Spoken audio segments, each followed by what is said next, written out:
At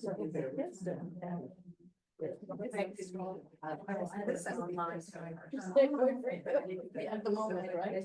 Because they're going in there, right? Yeah, I know. Hello. Hi, nice to meet you. I listened to you online. Oh, lovely. Thank you. You said you're from Teaneck? I live part in Teaneck and part in Toronto. Oh, okay, lovely. Yeah, we go Okay. to the Dave Sure. Sure. Okay. You know Rabbi Shrai. I know a little bit Rabbi Shrai. I know Rabbi Przansky much better. Know him Yeah. also. Yeah, yeah. Yes.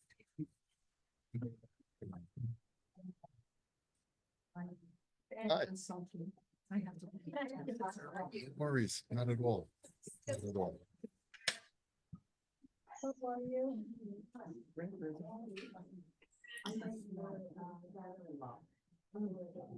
Okay, hi, everybody.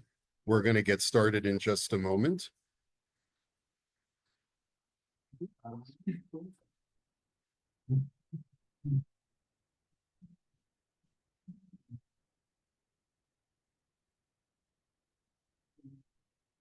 Okay, I hope everyone's doing well. Welcome. Welcome to this beautiful Tuesday morning. And glad that we're back into the swing of things. We are going to continue with some highlights, I guess I would say, some highlights of Rabbi Yehuda Halevi's highlights of Sefer Yetzirah, the Book of Creation. And as I mentioned last week, the reason why we're only going to extract highlights is because a lot of the information is very esoteric. But let's just remember what his project here at this particular point of the Sefer is.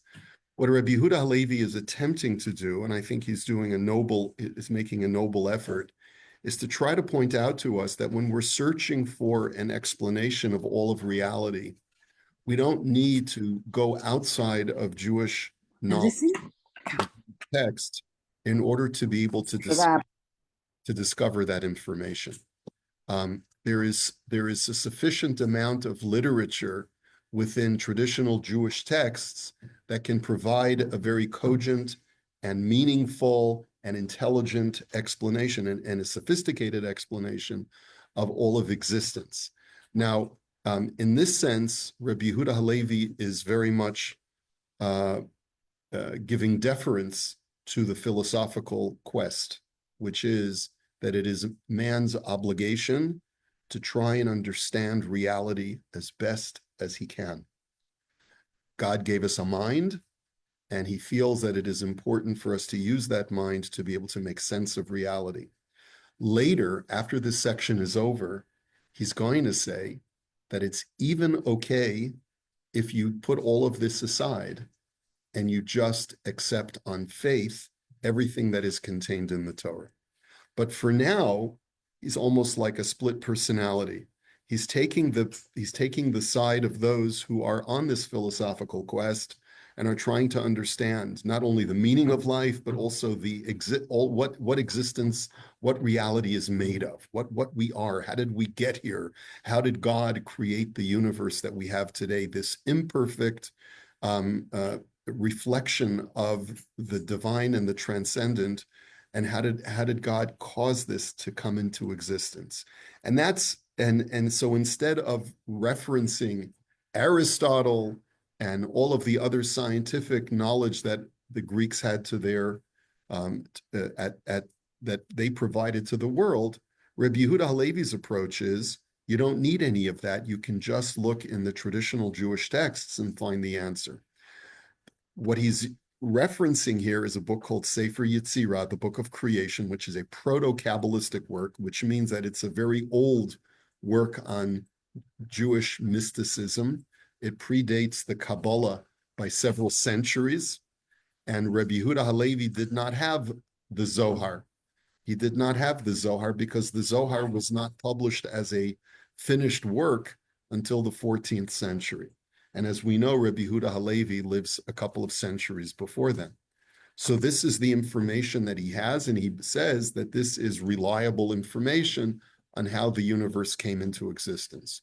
Now we're at a point where Rabbi Yehuda Halevi is going to quote from the Sefer Yetzirah that talks about how God, through a series of emanations, brought about our physical existence. And he's going to reference the opening verses of the Torah.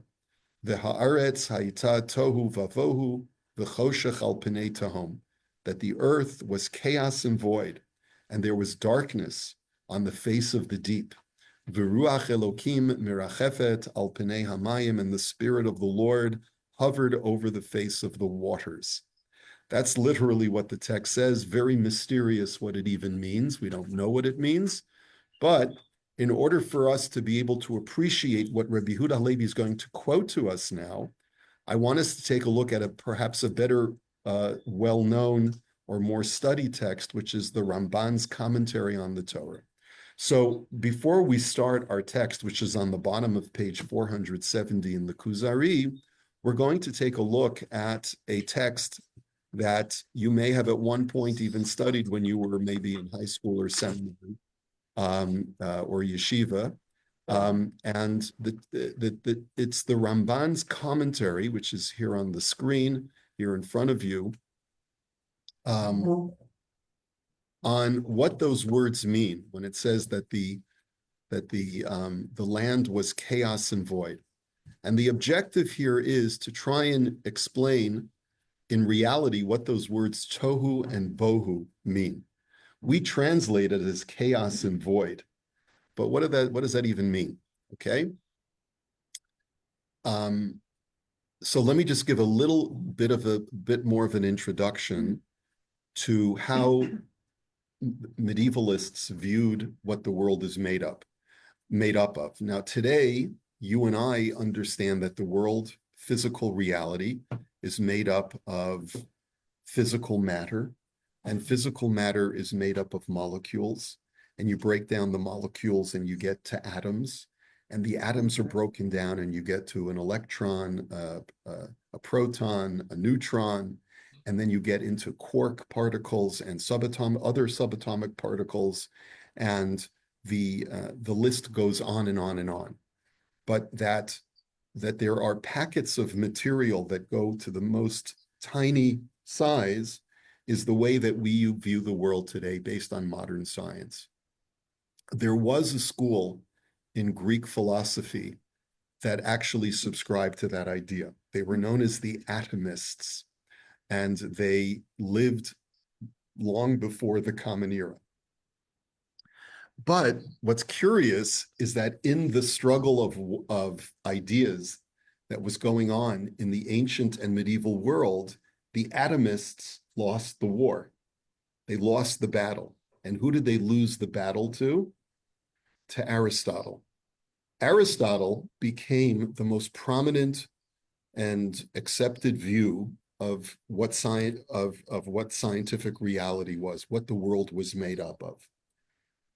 And Aristotle had a view, which I'll dispense with the fancy name, but he basically said that there's a duality to all of creation, that everything that exists is made up of material things, which he called matter, and then the thing which gives those material things structure, which he called form. Okay, form and matter. So I'm looking at a chair that's right in front of me. The chair has a metal frame, and it has a foam cushion that is covered with material. So it is made up of a number of types of different material. But what gave the chair the form of the chair? It has material, which is metal and textile and foam. But what gave the chair its chair-like shape? It is the mind within the builder, the carpenter, or whoever made the chair, who imbued that chair with its current form. Okay, this is a very crude illustration. Okay, but it should suffice. So that chair is made up of two different things. It's made up of matter, the material like metal and fabric, and it's also made up of the thoughts that went into giving it its shape of a chair. Okay, I hope that makes sense. And Aristotle did not at all believe that there were tiny little particles that make up all of the things that exist. So when we learn about the way our Jewish thinkers thought about how the world is, what makes up the world, we don't find them talking about atoms and molecules and cells and things like that because they didn't perceive the world in You that. would be interested in this. Okay. I'm wondering who that was who would be interested in this. But what I'll do is I'll mute everybody. Okay. So now let's go on. With this background information, we have the commentary of the Ramban. Now, when does the Ramban live? The Ramban lives a full 2 centuries after Rebbe Yehuda Halevi in the 1200s. Rebbe Yehuda Halevi is in the 11th and 12th century. The Ramban is in the 13th century, middle to late 13th century. And his commentary on the Torah, we're just coming into the middle of it. We're just going to read a few lines. He says, Ve'ata shema perush hamikra al pshuto nachonu barur. Now listen, he says, to the correct interpretation of what the words mean, tohu vavohu, so that you understand the text in its simplest form. HaKadosh Baruch Hu bara kol hanivraim me'afisa muchletet. God created all of reality from absolute nothingness, what in Latin is called creatio ex nihilo. Ve'ein etzlenu b'lashon hakodesh b'hotza'at hayesh me'ayin ela lashon bara. And whenever we in the Hebrew language wish to describe that process of bringing something from absolute nothing into something, we use the word bara. Bereshit bara Elokim.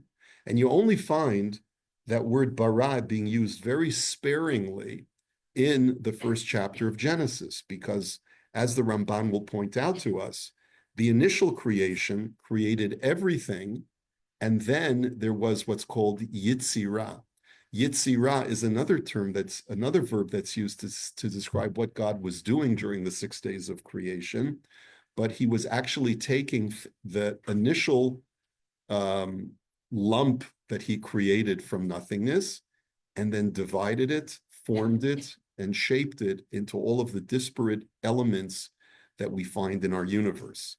Ve'ein kol hana'asa tachat hashemesh olamala hove min ha'ayin hatchala rishona. There is absolutely nothing in our current universe that is created spontaneously from nothing. That was only at the initial point of creation. Aval hotzi min ha'efes hagamur hamuchlat yesod dak ma'od ein bo mamash. When God created the initial creation, he created a very, very ethereal kind of material, which is extremely, he says, dak, like ethereal, very, very fine, very insubstantial. Aval hu koach mamsi, but it was from that initial force that had the ability to produce other things, muchan lekabel hatzura, ready to receive form. It was shapeless, it was very ethereal, and it was ready to now be formed into other things. V'latzeit min hakoach el hapoel, to go from the potential to the actual. V'hu hachomer harishon, this was the very first element from which all other elements were created. Nikra la Yevanim hule. It is known in Greek as hule. So here you have the Ramban teaching us basic Greek philosophical or scientific concepts. So it's quite fascinating. You know, a lot of people think that, you know, you should just study Torah and you don't need to study science or anything else about the universe. You see very clearly from the Ramban, and even more so from the Rambam Maimonides, that studying science and being familiar with scientific concepts of your time is imperative to understanding what the Torah says. And there are so many examples of this that even Rebbe Yehuda Halevi gives when we learned before about the human anatomy and zoology. We had a section about that. We're going to learn more about that at the end of the 4th essay, which we're going to get to very shortly, where he wants to demonstrate that our rabbis had a very strong grasp of all of physical reality, which they needed to in order to be able to understand halachic principles as well. Okay, va'achar ha'hiulei lo bara davar ev aval yatzar ve'asa. After that initial creation ex nihilo, of that hule, that primordial matter that was formless, God used that material to spawn everything else into existence, but that's no longer creatio ex nihilo, but rather just forming that which was already in existence. Ki mimenu himtzi hakol v'hilbish hatzurot v'tikenotan. Because from that, God produced everything else, gave everything else its form, and rectified everything and affixed it into the universe. This is what, by the way, not only Aristotle, but Plato as well, who is the forebear of Aristotle, who talks about this primordial matter extensively. Now, it's actually a controversial point. The Rambam does not really buy into this idea of primordial matter in the way that the Ramban is describing, but we won't go there right now. Vida, and furthermore, the Ramban says, I want you to know, ki hashamayim v'chol asher bahem chomer echad, v'haaretz v'chol asher ba chomer echad. He says, heaven and earth are fundamentally different. The heavens are made up of one type of element, and the earth is made up of another type of element. Now, we no longer believe that.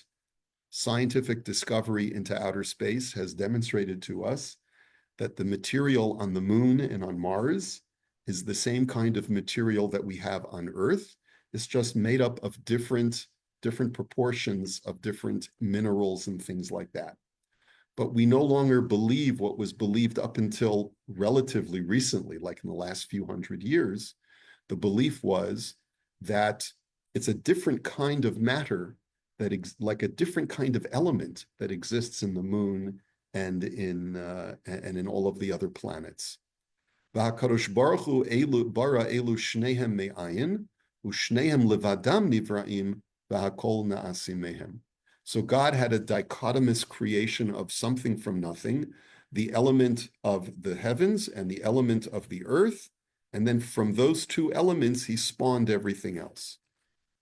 Now, what does this have to do with the second verse of the Torah? V'haaretz hayta tohu vavohu. So he says, V'hachomer hazeh shekara'o hiulei nikra bilashon hakodesh tohu. So the Ramban says that this initial material, this first formless element that we called hule in Greek, is what in Hebrew is known as tohu. So he says there is an absolute parallel between the biblical depiction of creation and the Greek, the Platonic depiction of creation. Anyone ever hear of Gerald Schroeder? He's a frum scientist. He's written a lot. Physicist. He wrote a book a number of years ago called Genesis and the Big Bang. He's since written a number of other books called, one was, I think, God and Science, I think, was another book, or Science and God. I don't remember the title. And now he's involved in something else currently that I can't remember right now. Something political, but I just don't remember. Someone can Google his name, Gerald Schroeder, and you can see what he's involved with. He's done a lot of great things. He lives in Israel. And he wrote a whole book, Genesis and the Big Bang, to describe exactly what the Ramban means from a scientific point of view, translating medieval science into contemporary science as well, modern astrophysics. So if you're interested in this kind of line of thinking, I would encourage you to get that book. So anyway, the Ramban says that that the word tohu is the primordial matter. V'hamila nigzera miloshonam bitohe al harishonot. He says the word tohu comes from the word tohe, which means to sort of be to be dumbfounded, I guess would be the word, tohe.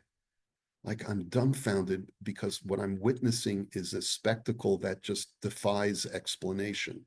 Because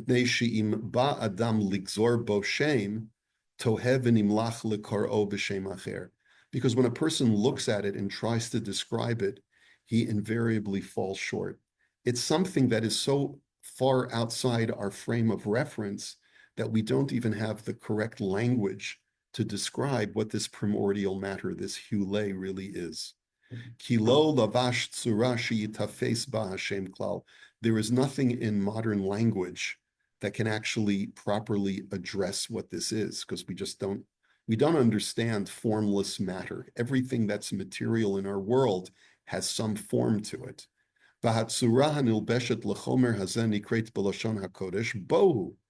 And when we talk about how God adorned this formless matter with form, with shape, we call that bohu.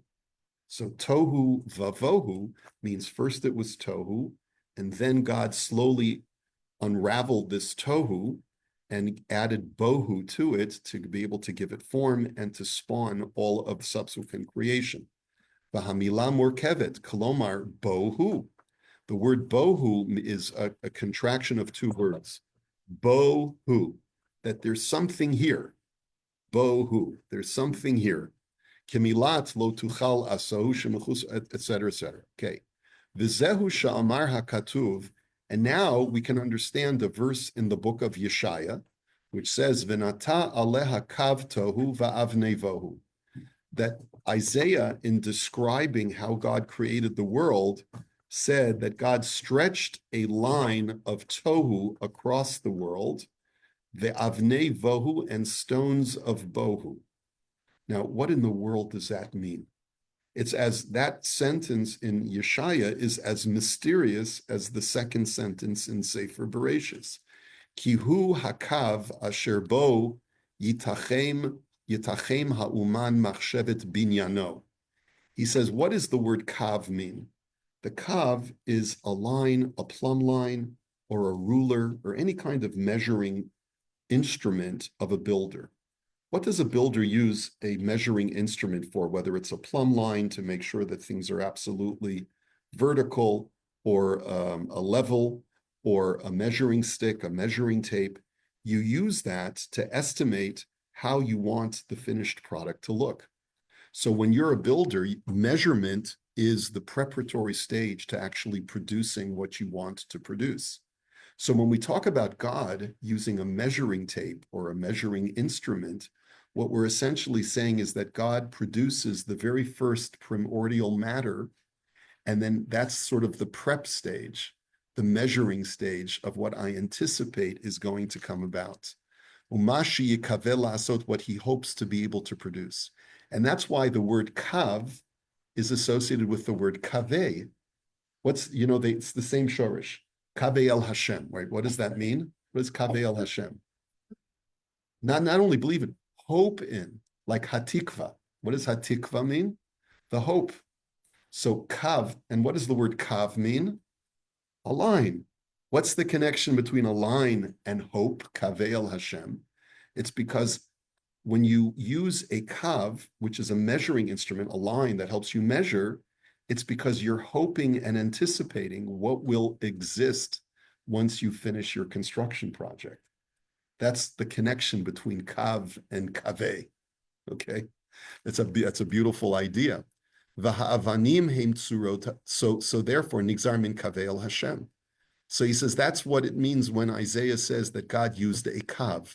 He prepared the universe's eventual existence by doing this prep work of producing this ethereal hulei, this ethereal primordial matter.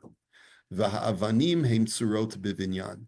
And then what does he mean by the stones? Stones give structure. Structure is what form is, okay, in that Aristotelian model. V'chein katuv me'efes v'tohu nechshavu lo, ki hatohu achar ha'efes ve'inenu davar. And that's why the word tohu is associated with the word nothingness in the prophet, because it's formless. It doesn't have any substance to itself. V'kach amru b'sefer Yitzirah. Oh, now look, the Ramban quotes the same Sefer Yitzirah as Rabbi Yehuda Halevi. Yatzar mitohu mamash, that God took the tohu and formed it into something of substance.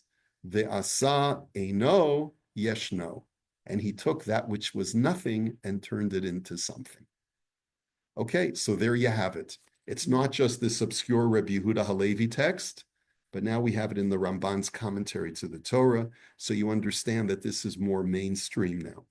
Now, it's in that context, if we take a look at the text of the Kuzari, on the bottom of page 470, you can look on it with someone else's text regarding this primordial matter. And again, remember I told you, we're skipping around, just taking little snippets of this section of the Kuzari.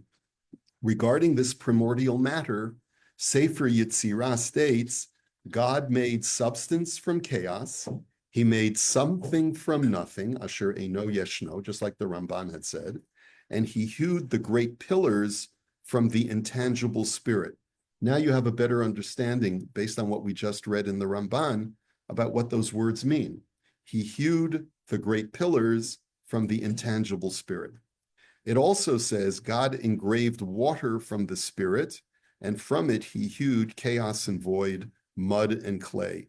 He made them into a kind of garden bed. He positioned them like a wall. He made them into a cover like a ceiling, and he poured water over them, and they became earth. It also says chaos is a green line which encircles the entire universe. That's tohu. Bohu refers to the hidden stones embedded within the deep, from which water emerges. We're not going to go into any greater depth into that text, but essentially, once you understand that tohu and bohu refers to, respectively, primordial matter and then the form that is imbued to that primordial matter, all of the text of Sefer Yetzirah starts to make sense. That there is this very, very, and by the way, this is how philosophers also come to the understanding of how a completely immaterial God can give rise to something that is so different from his essence. It's because there were stages of intermediary creations which emanated from Hashem, each one being a little bit more dissimilar from the Ribono Shel Olam. And that's the idea of tzimtzum that's contained in Kabbalistic works, that God, through a process of withdrawal, allows things to come into existence that are not really analogous to God any longer.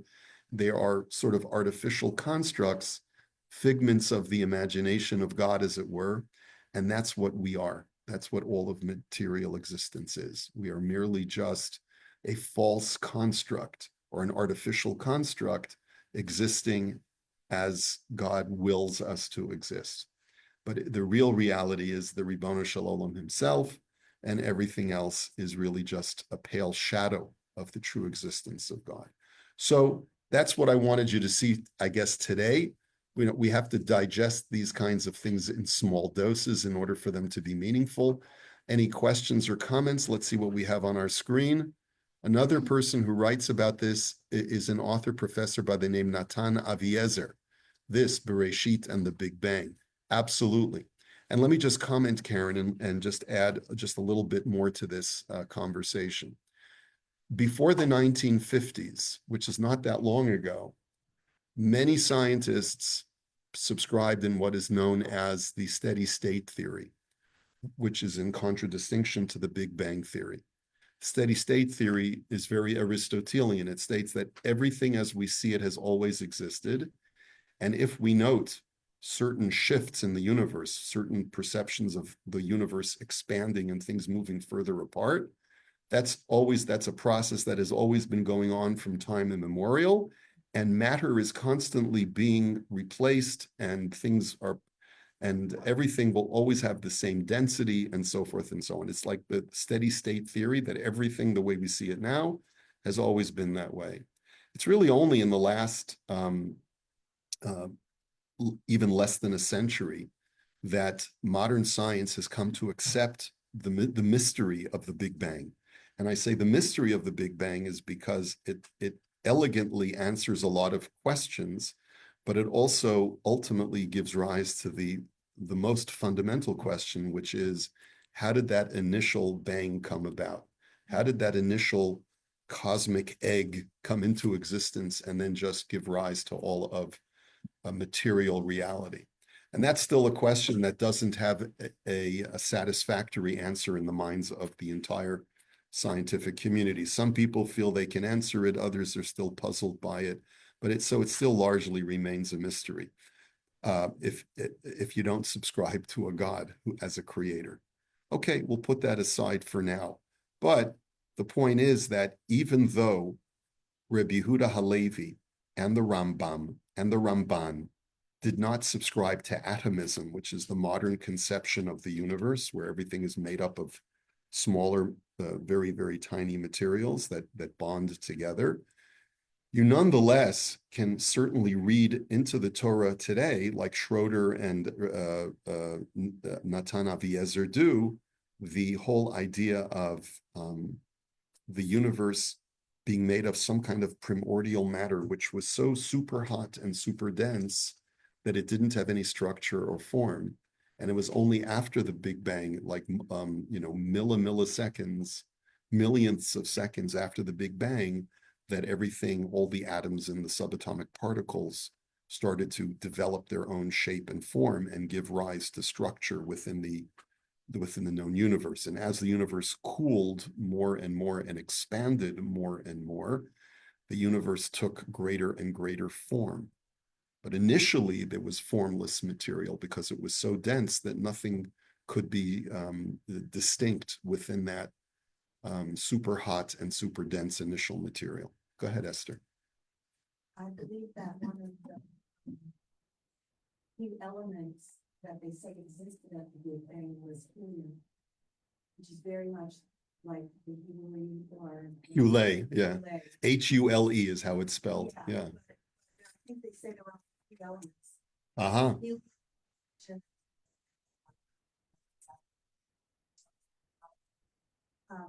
which is also, I think, the lightest gas. Mm-hmm. And Yeah, it's so really interesting. there's a It's certain first- ethereality to helium, yes. And maybe it's, I don't know what the origin of the name helium is, but maybe it's associated to Hule for all we know. I don't know. Okay. All right, let's go on to our Parsha. Okay. So the Torah says that Rivka, Baruch Hashem, after a long period of barrenness, finally conceives. Vayitrotzitzu habanim b'kirba. And this is, we all know this is Yitzchak's wife. The babies are kicking or struggling in her stomach. Vatomer im kain lama ze anochi.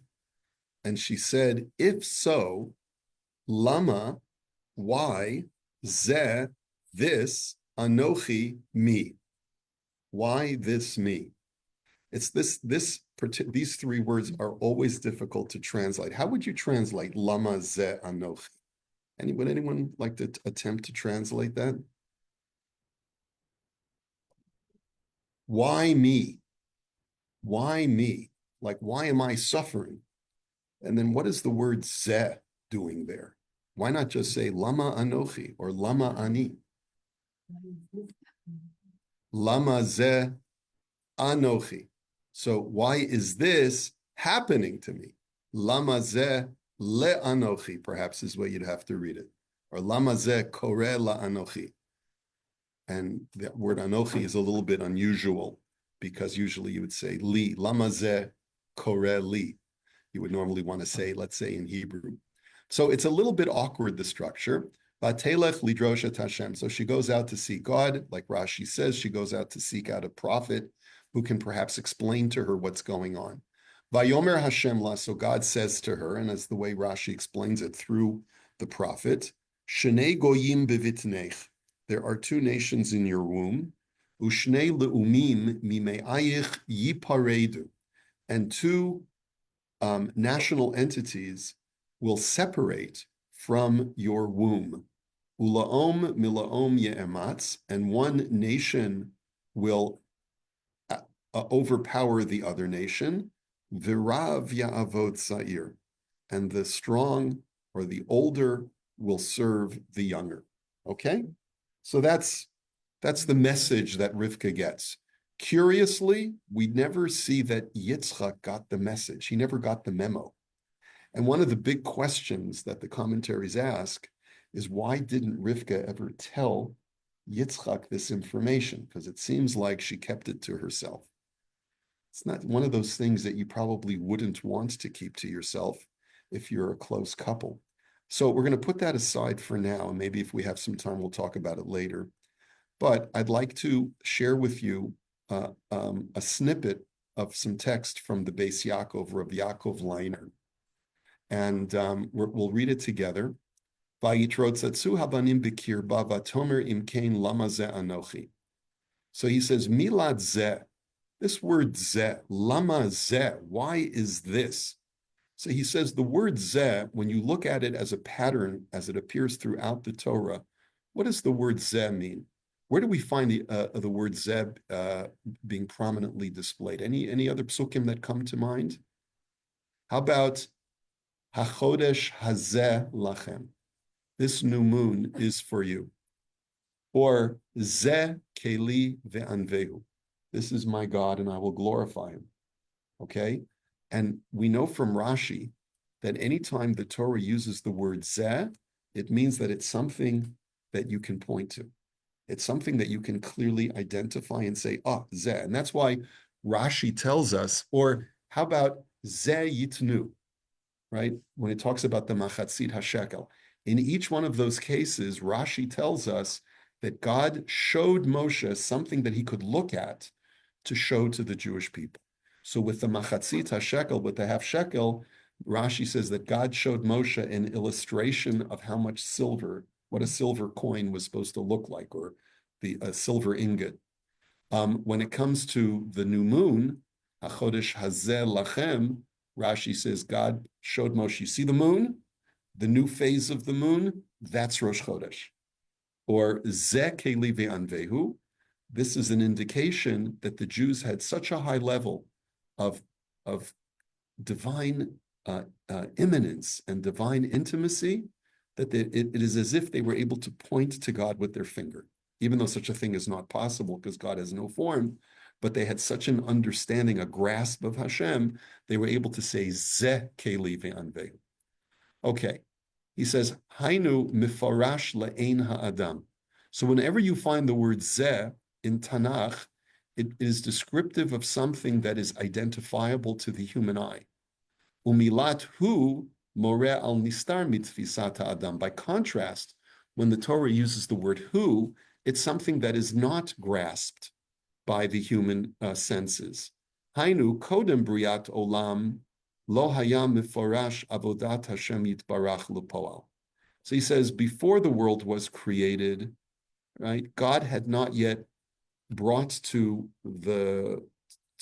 view the way he wanted us to serve him. Ve'achar briat olam yatsa miforash shechafetz Hashem yitbarach ba'avodah befoal.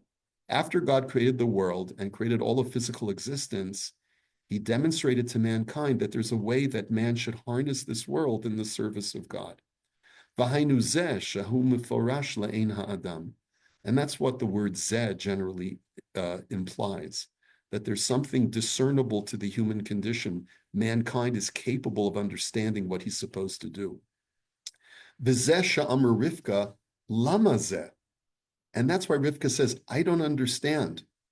Zeh is something that I thought I wanted, and now I'm starting to think that I don't really want it. Hainu, listen to this beautiful idea. Shemitchila hayala ratzon laholid banim sheyitgale v'yitparesh shorsha.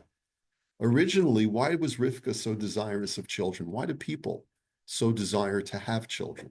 Because deep down, we want to produce something that is a reflection of ourselves, something that may actually be latent, like, I always meant to go to art school and become an incredible artist. Or I always meant to learn a musical instrument and become a virtuoso and play with an orchestra. But, life gets in the way, things happen, but maybe my child will have that future and I'll be able to realize the potential that was always within me, and that will be manifest in my children. That's really, Rivka realizes that she has this unrealized potential, and she thinks that perhaps through the bearing of children, they will manifest that which is within her, okay? But then something goes awry. He says, Kamosh Amar Avi Adoni, he says, my father, the Ishbitzer, used to say this. He says, Shebanim heim talumot levavotam. that children represent the hidden energy that is within their parents. A lot of times, I have a number of children, and each one has a completely different personality. And in each one of my children, I either see a manifestation of my wife or myself or a mixture. And with some of them, I'm very pleased with what I see. Sometimes I'm not as pleased with what I see. But we all realize that, many times our children are manifestations of things that we can sometimes recognize and say, ooh, I know that I see that in myself. And sometimes we're proud and sometimes we're less proud, right? You all understand what I'm saying? Yes? Okay. Va'al yedei banim, and we think that through our children, yitkadel v'yitkadei shemei rabbah, the great name of God will be amplified and sanctified. Aval me'ata shehirgisha shetolid ra gam kein, but all of a sudden, she starts to feel this stress inside of her, this tension inside of her. And she recognizes that there's something evil within her womb. And she starts to think, Im kain ma nafkamina. She says, then why is this something that I really wanted? I know that there's potential for greatness within me, but there's also the potential for evil within me. Rivka knows where she comes from. And she's saying to herself, maybe be careful what you wish for. Do I really want to produce and manifest the evil that I know perhaps that I contain within me? Vahalo, that's why sometimes people are afraid to have children. Maybe I have some kind of condition, or maybe I have some kind of mental disposition, and I don't want that to be manifested or amplified in my child. Vahalo kamashe Yihye Yaakov umeid umareh sheyesh Hashem yizbarach ba'olam haya Esav umeid negdo v'yachish. She says to herself, even if there are two opposing forces within me, maybe one of those forces that will emerge from me will have the goodness of Yaakov and will manifest God's name in the world, and Yitkadel v'yitkadei shemei rabbah, the name of God will be amplified and sanctified. But is that really of benefit if there'll be an equal amount of evil that I produce as well from my womb that will constantly be neutralizing the Yaakov in me? Okay. Ki ba'olam hazeh ha'emid Hashem yitbarach bad bibad chelbena ulavona. Because in this world, there's a counterbalance between the good and the evil, and the analogy that he gives between the chelbina and the levona. Are you familiar with these two things? Chelbina, in English, it's translated as galbanum, and levona is frankincense. There's the sweet fragrance of the levona, and there's the foul fragrance of the chelbina. And both of them coexist in the world, but don't they sort of cancel each other out, right? Kamo sheyesh chelbina, kamo ken yesh levona. There's both. There's the Esav and the Yaakov. There's the yin and the yang, the good and the evil, the light and the dark. So he says, V'lachein ta'ana lama ze anochi. So she said, why was I trying to bring the zeh? Why was I trying to manifest something that would now be visible that was previously just latent within me? Ki chen ha'amid Hashem yitbarach. So that's really what she's asking. Lama zeh anochi. Why is the anochi going now to become zeh? Maybe it would have been better for me to suppress the anochi, the me that's inside of me, and keep it hidden and not have this child or children that I'm going to have. But now that I'm going to have these children, it's going to emerge le'ein ha'adam, that's going to be manifest to the world. And maybe I'm doing a disservice to the world by producing that which has always been latent inside of me. And he says, this is human nature, that God first imbues us with a desire to do something virtuous, and then sometimes it fills us with doubts as to whether what we had aspired towards is actually as virtuous as we think it is. That's why Rivka is filled with doubt at this moment of her pregnancy. Ki chen ha'amid Hashem yitbarach shemitchila noten lahadam cheshek Ve'achar kach mastir me ha'adam et ha'mechuvan. This is so profound. So many times in life, God fills us with a desire to do something really, really strong, with a strong desire to do something good. And then we embark and we start then doubting ourselves. We start to think, wait a minute, why did I want to do this? Is this really as good as I thought it was going to be?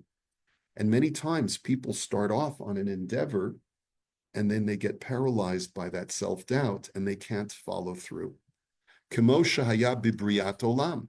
This is the same thing that happened when God created the world. Di'ita b'shas l'datan nivra'u l'tzivyonan nivra'u kol habruim. The Gemara tells us that when God first embarked on creation, like we learned about in the Kuzari, he consulted with each component of creation and said, do you want to come into existence? And each component of creation said, you betcha, God, I want to exist. So he asked all of the trees and all of the planets and all of the human beings that would eventually be created. And he's asked every single neshama, this is what you're going to be like in your life. You're going to have these great traits, and you're going to have these negative traits. You're going to get on some people's nerves, and you're going to be beloved by others. You're going to be strong in certain areas. You're going to be weak in other areas. What do you think? Would you like to be born? This is the way that our sages describe how God consulted with every single component of creation, even my very neshama before I was born. And Hashem said, do you endorse this? Are you okay with who you're going to turn out to become? And every single created being said yes. And it was only after every single being said yes that God allowed that being to come into existence. That's what our sages tell us. Now, that means that we all gave our thumbs up to being who we are today, or at least some semblance of who we are today with our characteristics. But then, uve'emet halo ita b'shas, noach lo la'adam shelo nivra yoter mishenivra. But there seems to be a contradictory statement that another portion of Talmud says that people would prefer to have never been created than to have been created. Noach lo, it's much easier in most people's minds to never have been created than to be created. So how do you reconcile these two ideas? That on the one hand, we endorsed our creation enthusiastically, and then all of a sudden, at some point, every person says, life is too difficult, and maybe it would have been better for me to never have been born. So how do you reconcile those two? Ella shebe'et briat ha'olam he'ir Hashem yitbarach boker de Avram.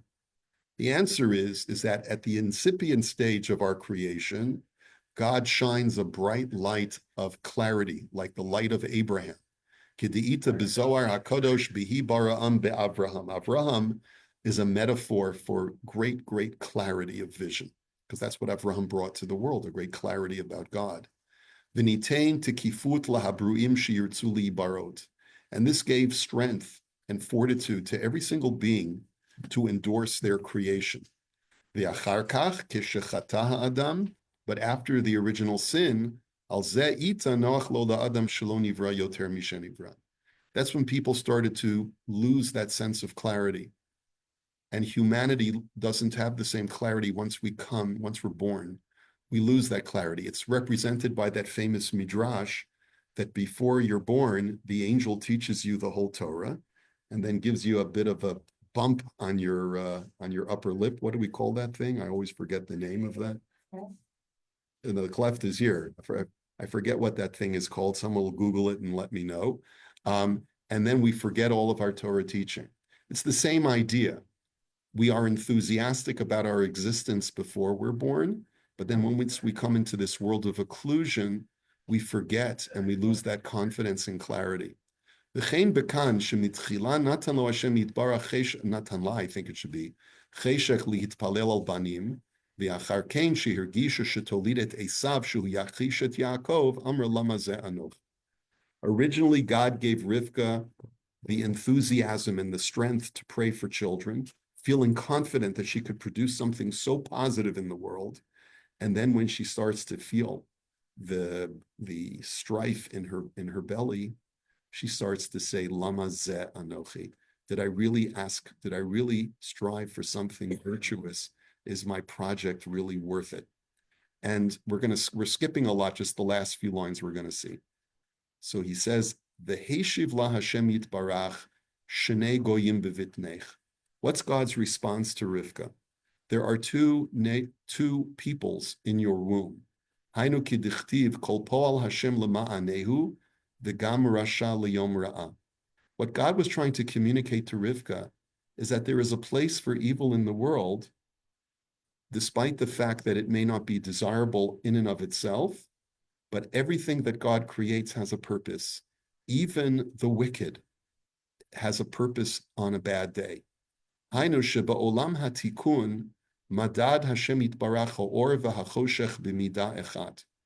In the world of rectification, which is a mystical term, God measured both light and darkness with the same measuring cup. V'zeh di'ita b'zohar hakodosh botzina dekardinuta, that there's like this light of darkness. V'al yedei hachoshech yeh ha'or yoter gadol. What that means is that through the darkness, light becomes that much more clarified. You cannot recognize or acknowledge that something is light if you don't see a contrasting darkness. Without the existence of evil in the world, it's impossible to recognize good. And that's the reason why Hashem wants evil to abide.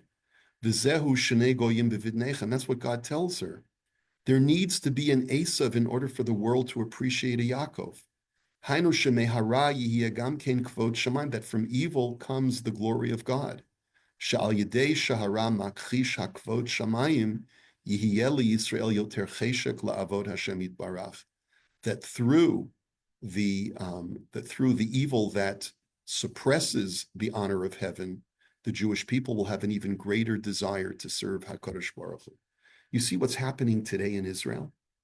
That through the prevalence of evil, there is only a stronger resolve amongst the Jewish people to make sure that we extinguish the darkness with our light. And that is why this Renaissance, this revolution in Israel, this religious and spiritual awakening has taken place in Eretz Yisrael today because of the existential threat from evil that we face. And we say we must extinguish the darkness and allow Kvod Shamayim and allow the glory of heaven to be manifest. Man only acquires that resolve when he recognizes the evil that exists. And that, we're seeing that in the country, in Canada now also. It's really our responsibility to stand up and extinguish the evil and the darkness that is taken to the streets of Montreal and Toronto and so many other places. It's really, really so resonant. I mean, I think that this is like so relevant for what we're living through. And then Hashem finally says, Ushnei le'umimi me'ayach yiparedu, and two nationalities will separate from your womb. Hainu sha'ad ata hayu mishtamshim bevat echat, uchemo hachoshech behoor kodem ha'avdala.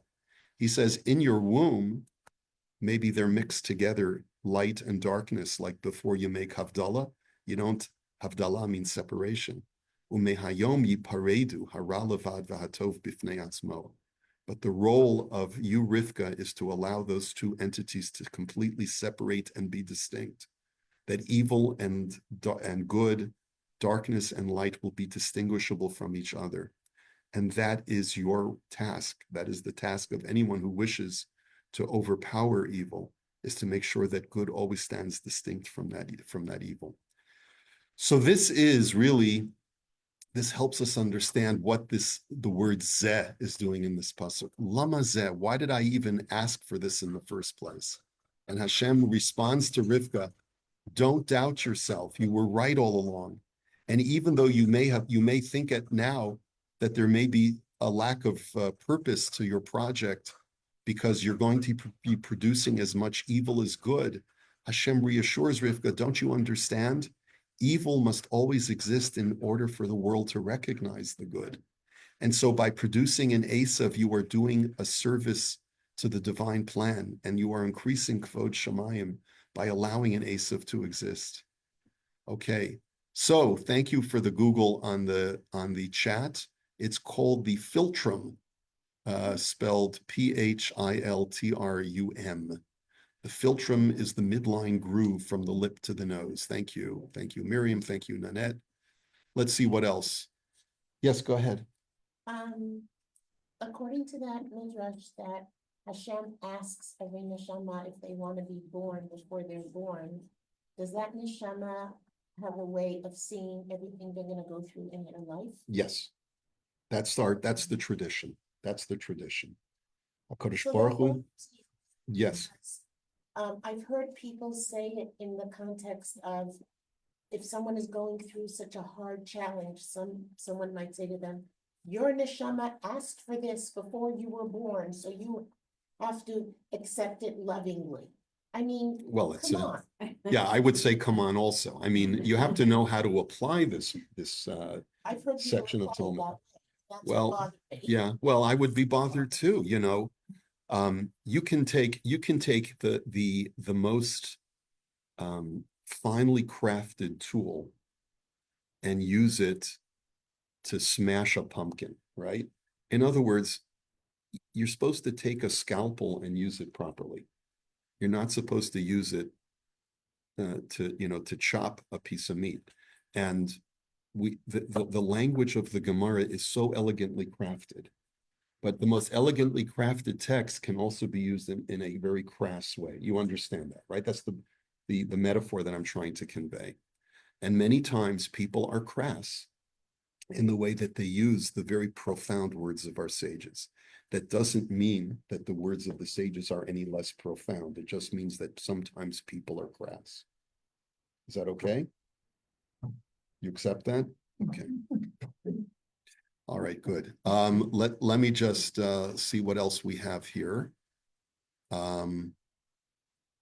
Similar to my question to you of why bad happens to good people, was Rivka worried that after being barren for so long, something was wrong with the fetus and was lamenting, what do you want from me, Hashem?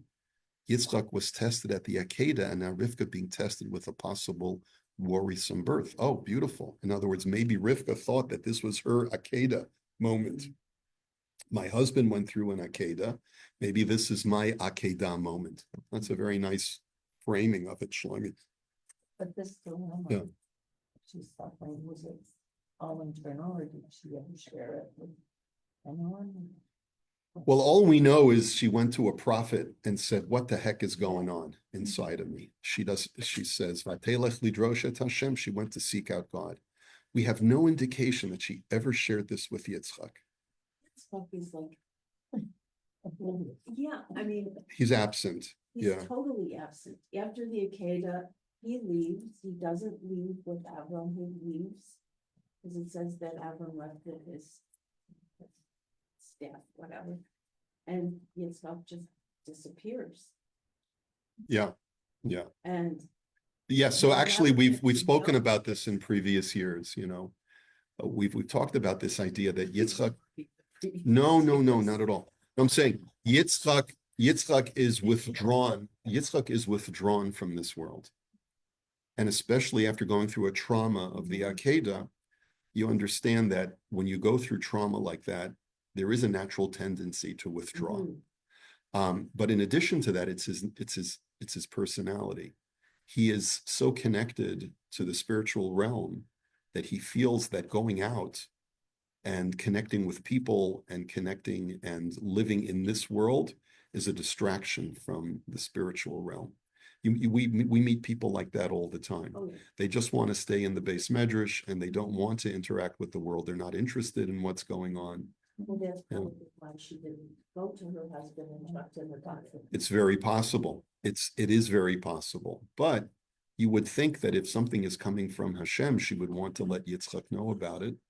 But she may have also felt, my husband is on such a higher madrega than I am. He must already be privy to this information, you know. Why she didn't go to him in the first place and ask him, also a bit of a mystery, right? Yeah. So I'm not so clear on the answer, how it's resolved. If a neshama decided that it's to its benefit to be born and live life, that the chachamim could say, Noach lo la'adam shalom nivra. Why?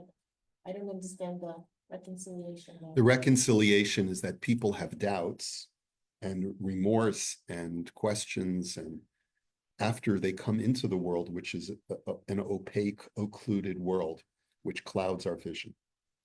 Before we were born, we had that clarity, and we said, yes, I want to be born, despite all of the suffering that I will go through. Yeah, So you mean the Chachamim who said that have that opaque vision? we all do. Everybody I'm does. saying Yes. when they said that, When they said that, what they were reflecting upon is the human condition that we all possess once we are in this world. Is that Noach, it's much easier for a person to appreciate not being born than being born. Yeah, absolutely. okay, well, that's not, I mean, I don't want to think that the Chachamim had opaque vision and everything else they said could also be called into. No, no, no, no. question. They're describing the opaqueness of reality.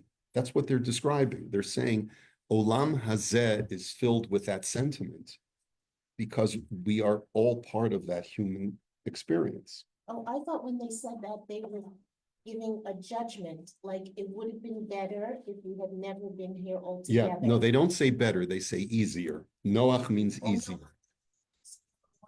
Pleasant. Right, exactly. But that's a human feeling. That's not an ontological reality. All they're reflecting upon is the human experience, the human perception. Have a great week, everybody. Mirza Hashem, we'll see you next. Okay, take care.